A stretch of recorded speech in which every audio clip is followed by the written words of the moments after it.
In the previous series, I stated that God hates pride.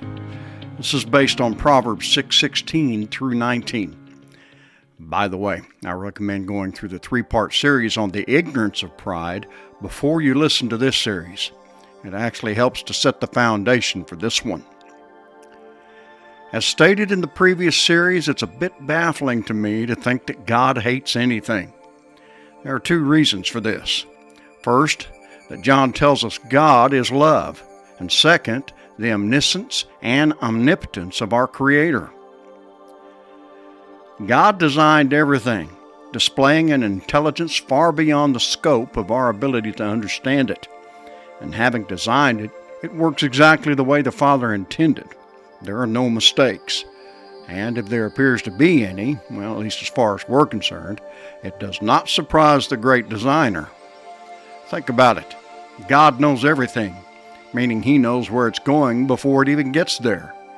And such is the nature of prophecy. John wrote, "He who does not love does not know God, for God is love." And again, "And we have known and believed the love that God has for us.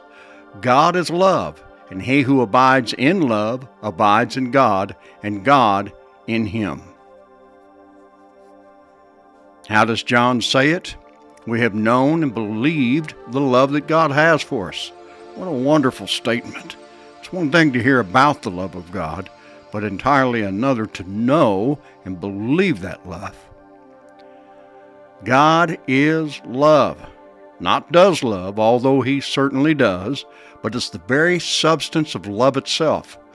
This tells me that God has not and cannot do anything apart from love. So, when you bring hate into the mix, it gives us a reason for pause. Here's my take, which again I shared in the previous series. God hates pride. Not people, but pride. Remember, pride is here because God designed things this way. So, I repeat, God hates pride, but not people. And one of the reasons I believe He hates it is because He knows its devastating effects in our lives. Yet, this is the very thing He designed in order to humble us, so that we might find the pathway to life. Now, let me state the obvious. If God hates pride, then God is not proud. He is not what He hates. He's omniscient and omnipotent, having nothing to prove. He is not proud, and especially not narcissistic, as we so often portray Him with such erroneous teachings like eternal conscious torment. That might work well with the Roman and Greek gods of bygone days, but has nothing to do with our Creator. God is not a man. Now, let's do a comparison test. No one has seen God at any time. That's what the Apostle John says. So, this being the case, how can we perceive Him? Well, Jesus says God is spirit, while Paul says the fruit of the Spirit is love, out of which comes joy, peace, long-suffering, kindness, goodness, faithfulness, gentleness, and self-control. Do we wish to see God? We do, in the 8 attributes coming out of the main attribute of love. And that begs the question, where in these attributes do we find room for such things as eternal torment? My answer, we don't. Torture without purpose is the very definition of narcissism. Does our Heavenly Father lack long-suffering, kindness, goodness, faithfulness, gentleness, and self-control? No one has seen God at any time, John says, but then goes on to say, the only begotten Son, who is in the bosom of the Father, He has declared Him. Do we wish to see God? Jesus told His disciples, "He who has seen me has seen the Father." Well, that pretty much settles it, doesn't it? To see Christ the Lord is to see the declaration of God. And what did Jesus do? He went about doing good and healing all that were oppressed of the devil, for God was with Him. healing all that were oppressed of the devil? That's what it says. Did Jesus demand a confession first? Did he demand anything at all in return? Or, as I am inclined to think, did he simply just do good, regardless of what those he did good to did? Okay, don't expect me to repeat that. No judgment, no demands, just doing good. And he could only do this good because God was with him. Did you know that John wrote, "And there are also many other things that Jesus did, which if they were written one by one, I suppose that even the world itself could not contain the books that would be written." God is love. Jesus was in the bosom of the Father and therefore declared him. Think about it. The most powerful man who ever walked this planet laid it all down for you and me in order to fulfill his Father's will and demonstrate God's boundless love for his creation. When those in their ignorance of pride mocked and scorned and humiliated and placed him on the cross, he said, "Father, forgive them, for they know not what they do." He forgave them. Yes, he did.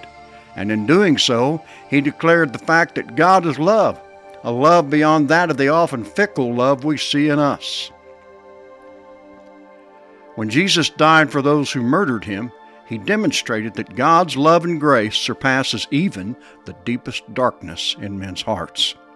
So, let's ask ourselves, what's happened with those who died in the flood, or those who have died in all the wars since the beginning of time? If over 1 million have already died in the Russia-Ukraine conflict, I would imagine that the number is staggering. Does God consign any or all of them to eternal torment? Take a moment to really think about this. In every war, there are usually two sides, right? Well, which side is right?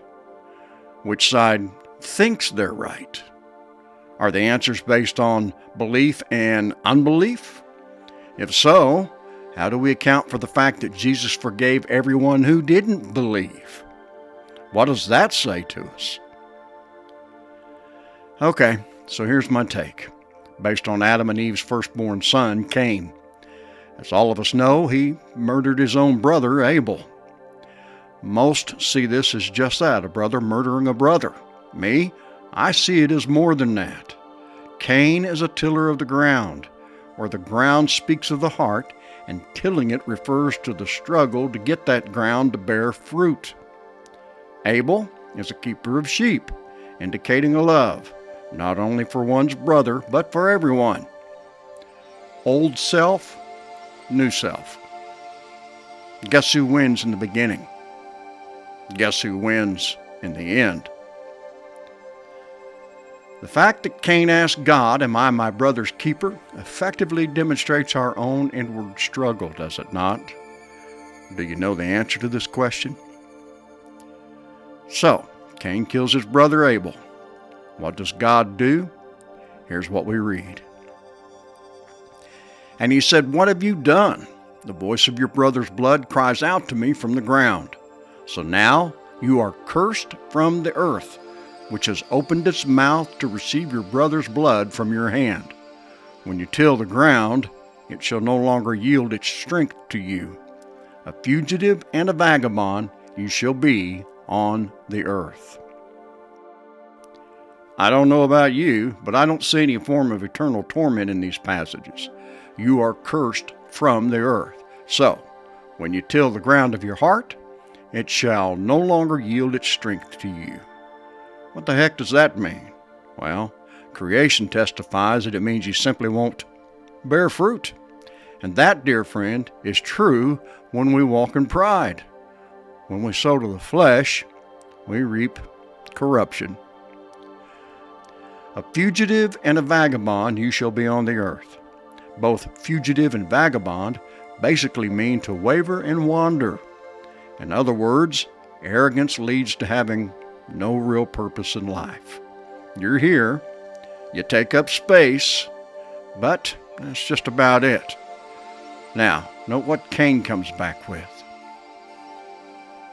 "And Cain said to the Lord, 'My punishment is greater than I can bear. Surely you have driven me out this day from the face of the ground. I shall be hidden from your face. I shall be a fugitive and a vagabond on the earth. And it will happen that anyone who finds me will kill me. And the Lord said to him, Therefore, whoever kills Cain, vengeance shall be taken on him sevenfold. And the Lord set a mark on Cain, lest anyone finding him should kill him. Talk about an interesting response to Cain's fear of being killed. Eternal torment? Nope, not the problem, but fear of death surely is. And no doubt, this is one of the most intriguing statements to be made by the Lord. Whoever kills Cain, vengeance shall be taken on him sevenfold. And to assure such, the Lord sets a mark on Cain. Personally, I believe this mark is the mark in Revelation 13:16 through 18, what most know as the mark of the beast. Strong's defines this word as a signal, literal or figurative, as a flag, beacon, monument, omen, prodigy, evidence, etc. This word is rendered first as signs in Genesis 1:14, but the understanding of this mark is best perceived by Genesis 9:12 and 13, as well as Genesis 17:11, where it's rendered as token in token of the covenant, referring to both the rainbow and circumcision as signs or evidence of the covenants God made with Noah and Abraham. To put it simply, God's vengeance is reckoned through his law. So when God marked Cain, he placed him under the covenantal aspects of his law, for they reflect God's character in the earth. God is love. For this reason we're told, it is not good that man should be alone. No wonder that following the formation of the woman, that the covenant of marriage is seen.